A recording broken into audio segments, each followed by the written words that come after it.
جیسے ہی رمضان المبارک کا مقدس مہینہ قریب ہوتا ہے، ایک حدیث سوشل میڈیا پر وائرل ہونا شروع ہو جاتی ہے،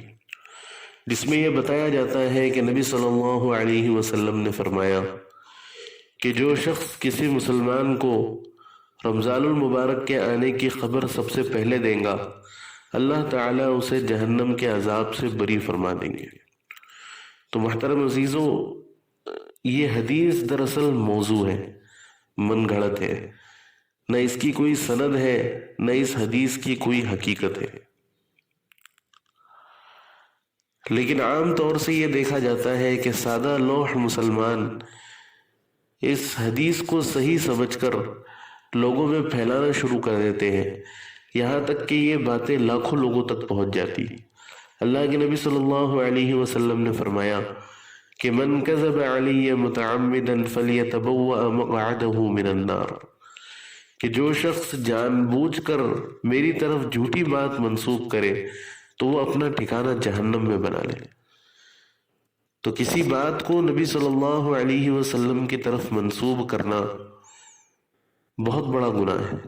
اور اللہ کے نبی صلی اللہ علیہ وسلم نے فرمایا کہ کفا بالمرء کذبا ان یحدث بکل ما سمع، کہ آدمی کے جھوٹا ہونے کے لیے یہی بات کافی ہے کہ وہ ہر سنی سنائی بات کو آگے پہنچائے۔ تو لہٰذا جو حضرات اس حدیث کو صحیح سمجھ کر آگے پھیلا رہے ہیں، وہ جانے انجانے میں ایک بڑے گناہ کے اندر مبتلا ہو رہے ہیں، اور یہ عام فہم بات ہے کہ اسلام میں اجر و ثواب عمل پر ہوتا ہے، کسی خبر کے دینے یا نہ دینے پر نہیں ہوتا۔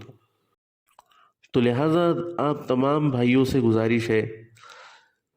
کہ ایسی من گھڑت اور موضوع احادیث سے اپنے آپ کو بچائے اور ایسی خبروں کو پھیلانے سے گریز کریں،